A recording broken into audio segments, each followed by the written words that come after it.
Valve bans crypto games from Steam as Epic Games embraces NFT gaming. Now, this is a very interesting story in my mind.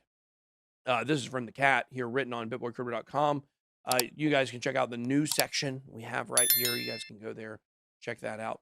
Computer game developer and publisher Valve has banned all applications built on blockchain that issue or allow exchange of cryptos or NFTs on its marketplace Steam. Now, isn't Steam like the place where you can go like get games that other people make? It's like peer-to-peer games kind of. Steam is a developer kind of driven gaming platform. Kind of like very early on to what a lot of these like NFT marketplaces are. They're very primed to do well with NFTs. I think this is kind of similar to the move by the NFL when things started coming out and they heard people making these NFTs. They're just gonna say, okay, no NFTs until we can get our heads around this and figure out a way we can make money on it, and then game on. I think it's gonna be very similar with Steam and Valve. Well, it could be a situation where they're wanting to use maybe one blockchain, Right. and they're waiting to allow everything to sort out so they can pick the blockchain.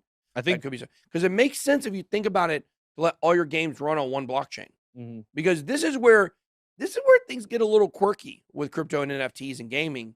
Because the thing is I was explaining NFTs to somebody the other day, explaining how you can take your skins from this game to that game, whatever. But that would only be if all those games were on the same blockchain at this point. If you had a skin that was not on that was on Ethereum and you wanted to use another game on another blockchain, we don't have the true interoperability yet. Nope. You couldn't move it from there, which you're in the same spot if you buy a skin on Fortnite and can't move it off Fortnite. correct. Right? So it's still the same thing. Eventually, we believe there will be interoperability, metaverses, everything will be exchangeable. But right now, that was somewhat of the goal of Engine. That was their whole point of Efinity. And they could melt down. Yes. You could melt down items back to ENJ and then remint it as a new item on a new game. But like you said, that still doesn't have cross-chain interoperability yet. But that's what a lot of things are working on right now. Yeah, I tell you what, I don't know who Brandon is, but they really want me to say, let's go, Brandon. Let's go, Brandon. Bum, bum, bum, bum, bum. Boom, boom, boom. They were actually #1 song on iTunes, actually. They said wow.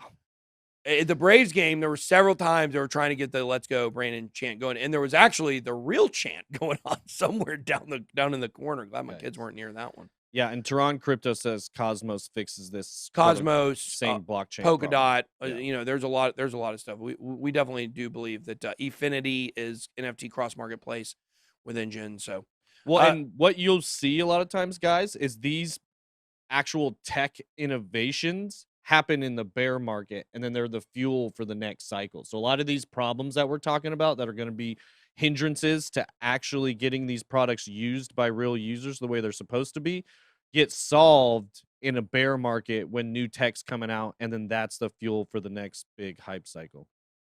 Is that Canada literally banned saying "Let's go, Brandon"? Canada, man. Oh my! But yet they haven't banned Moose yet. Who's done more damage? Moose kill people all the time. I'm going to say that for a long time. Don't be careful out there with the meese. The CEO of OpenSea, the world's largest NFT marketplace, shares his prediction for the futures of crypto, including the biggest risk on his radar is digital assets become accessible to billions. There's a crypto punk. Let me give everybody an idea. I think I can say this. What we got going on here, because there's a crypto punk on the screen. I don't know if we'll have a crypto punk, at least maybe a Bored Ape. Guys, we're putting together a really cool idea with NFTs to where you're going to have the opportunity to win an NFT, and it could be something worth $20,000. It could also be something worth $400 or $500, or maybe $100 to $200.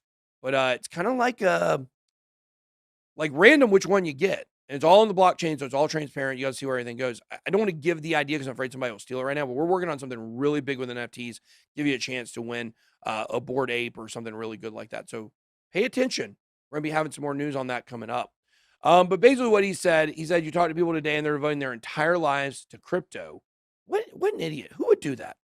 Who would dedicate their entire life to crypto? Only geniuses. Only geniuses. That's right. All of their friends are in crypto, and that community is slowly but steadily growing. In August, the transaction of volume of OpenSea was 3.4 billion.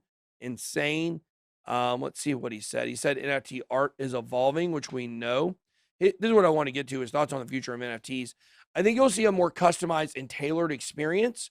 And then also maybe this is hopefully a shorter run than 5 years, but also just making this completely accessible to a regular user. So we can go from zero to owning an NFT in minutes. I think that's super important. I agree 100%. We are not there yet. Said starting fresh, supporting different programming languages, rethinking some of the fundamentals is worthwhile to talk about. Absolutely. Talking about the dark side of NFTs, talking about hackers, rug pulls, people changing codes afterwards. He acknowledges the dark side of the space. Firmly believes NFT will grow from its current status. This is a somewhat niche market to a use case for billions of people. I mean, Bitcoin certainly never had a dark side, did it? What?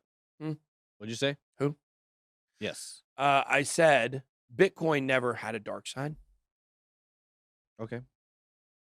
It didn't start with anything like really sketchy or No. people paying 30 Bitcoin for some mushrooms. No, nothing like that.